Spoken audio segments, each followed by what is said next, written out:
Ayan, nandito po kami, nakapila po kami ngayon. Pero tapos na po kami ng medical. Bala pong pumila na naman doon sa pilahan ng mga lalaki. Ito yung mga kasama ko, yan. Ito, yan. Inadala pa yung pamala.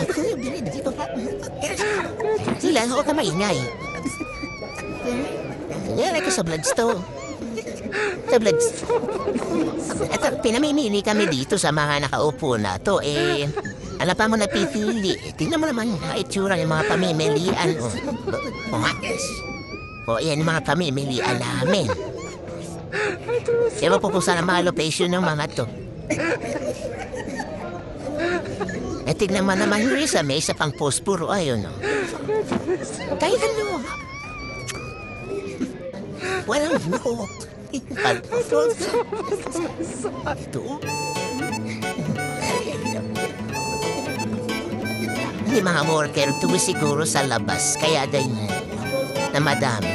Oo, mga worker sila sa labas. Kaya mga nakapila ganyan. Doon, sipero mo bukas.